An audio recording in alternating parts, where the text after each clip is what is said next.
Halo, Assalamualaikum semuanya. Eh, Semoga kabar kalian baik ya.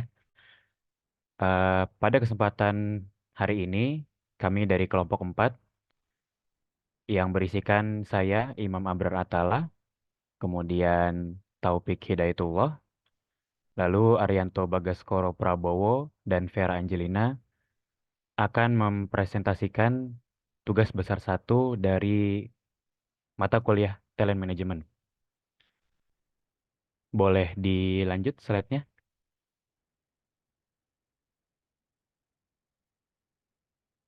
Oke, tugas besar satu Talent Management. Kemudian selanjutnya, oke, terima kasih.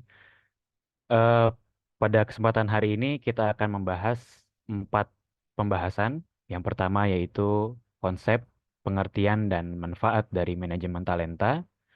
Kemudian yang kedua, langkah-langkah atau proses dari manajemen talenta.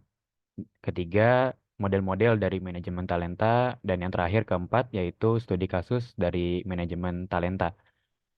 Kita mulai dari awal terlebih dahulu. Oke. Kita masuk ke dalam konsep dan pengertian dari manajemen talenta. Apa sih itu manajemen talenta atau talent management? Talent management adalah pendekatan strategis dalam mengelola dan mengembangkan sumber daya manusia yang berfokus pada identifikasi dan perekrutan pengembangan dan pemanfaatan bakat dan potensi individu dalam organisasi. Tujuannya yaitu Tujuan dari talent management ini adalah memastikan bahwa organisasi memiliki tenaga kerja yang berkualitas tinggi, berbakat, dan siap untuk menghadapi tantangan bisnis yang terus berkembang. Talent management juga melibatkan serangkaian praktik dan kebijakan yang dirancang untuk menarik, mengembangkan, mempertahankan, dan mengelola bakat dalam organisasi. Ini melibatkan proses yang komprehensif mulai dari perencanaan kebutuhan talenta, identifikasi bakat, pengembangan karyawan, manajemen kinerja, hingga pengakuan dan penghargaan. Kemudian kita masuk ke slide berikutnya, yaitu manfaat manajemen talenta.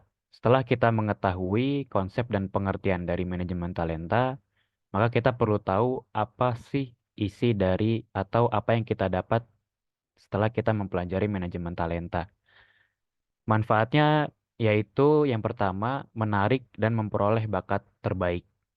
Nah, dengan memiliki sistem yang terstruktur dan program pengembangan yang menarik, organisasi dapat menjadi tujuan karir yang menarik bagi individu yang berbakat. Kemudian manfaat yang kedua, meningkatkan kinerja yang produktivitas. Meningkatkan kinerja dan produktivitas. Dengan meningkatnya keterampilan individu, kinerja mereka juga akan meningkat. Kemudian yang ketiga, peningkatan retensi bakat. Dengan memberikan peluang pengembangan karir, peng- pengakuan, dan insentif yang tepat, organisasi dapat menciptakan lingkungan kerja yang memotivasi individu untuk tetap tinggal dalam organisasi. Kemudian yang berikutnya, meningkatkan kepuasan kerja.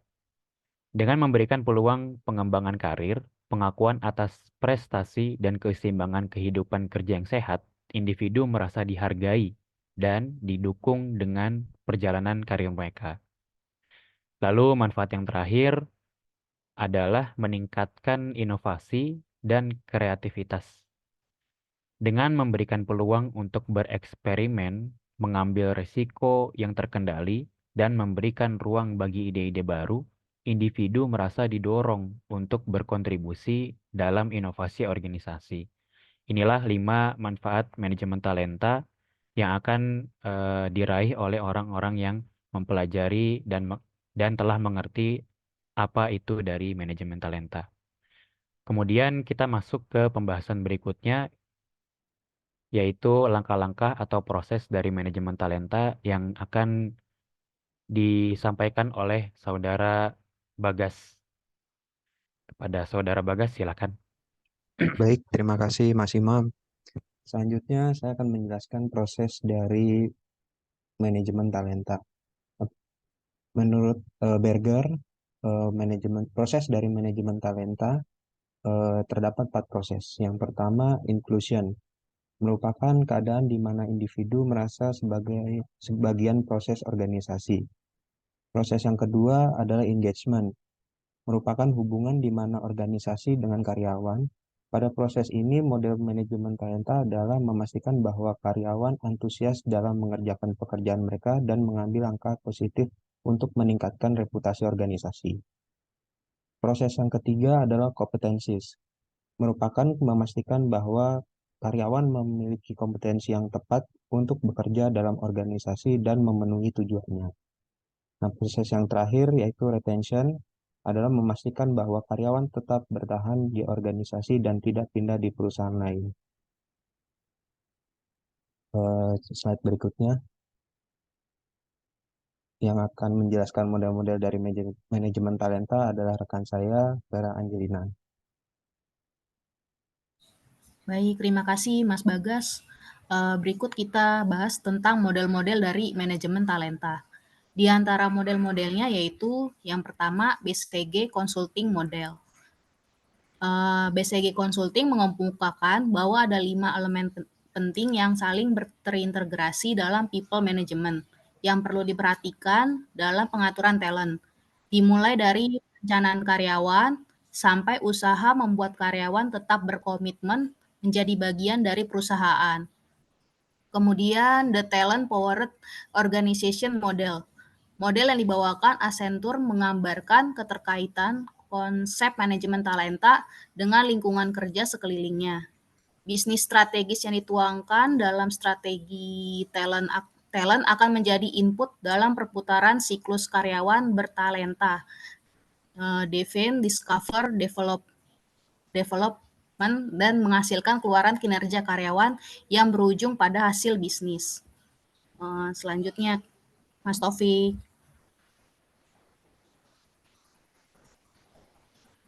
Baik, terima kasih Mbak Vera. Baik, teman-teman, saya lanjutkan. Berikut ini adalah studi kasus manajemen talenta ya. Dalam hal ini kita akan membahas perusahaan PepsiCo. Mungkin saya akan menjelaskan sedikit latar belakangnya. Jadi latar belakangnya itu PepsiCo adalah sebuah perusahaan multinasional yang terkenal dengan produk-produk minuman dan makanannya. Beroperasi di berbagai pasar di seluruh dunia dalam konteks manajemen talenta, PepsiCo menyadari bahwa bakat-bakat terbaik adalah aset terpenting mereka untuk mencapai pertumbuhan dan kesuksesan jangka panjang. Namun dalam mengelola bakat, perusahaan menghadapi beberapa tantangan. Nah, di sini berikut permasalahan yang diidentifikasinya, yaitu tantangan dalam rekrutmen dan pemilihan bakat-bakat terbaik. Kemudian kebutuhan untuk meningkatkan pengembangan karyawan. Dan yang ketiga yaitu tingkat pergantian karyawan yang tinggi dan tantangan dalam mempertahankan bakat tersebut. Nah, kemudian dari permasalahan tersebut ada beberapa solusi yang akan diusulkan. Yang pertama yaitu berinovasi dalam rekrutmen dengan teknologi yang canggih.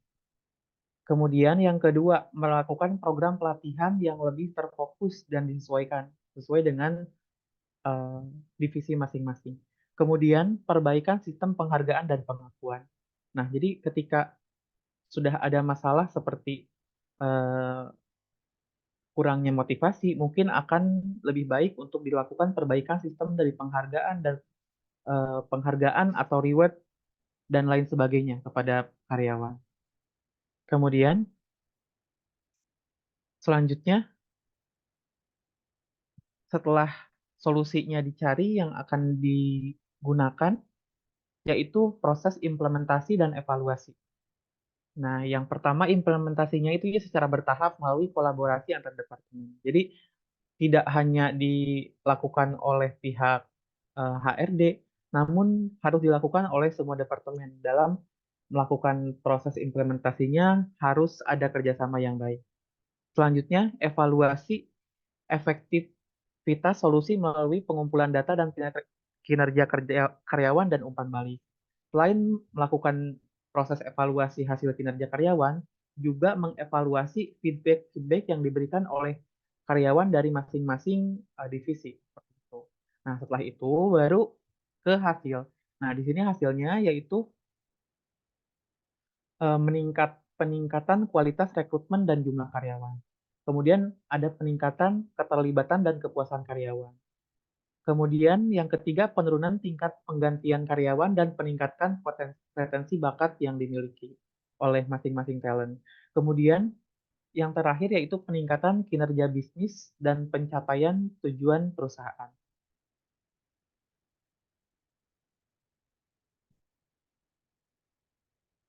Baik, mungkin setelah kita bahas beberapa poin tersebut, saya akan sedikit menyimpulkan terkait dengan manajemen talenta, yaitu pendekatan strategis yang bertujuan untuk mengelola dan mengembangkan sumber daya manusia dalam suatu organisasi. Ini melibatkan proses identifikasi, perekrutan, pengembangan, dan pemanfaatan bakat individu untuk mencapai keunggulan kompetitif.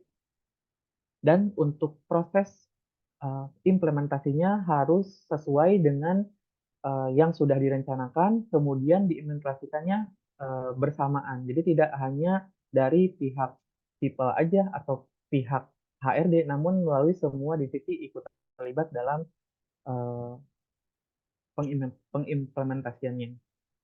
Mungkin untuk materi yang dapat kami sampaikan cukup sekian.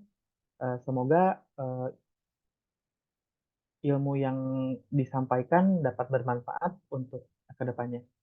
Terima kasih. Wassalamualaikum warahmatullahi wabarakatuh.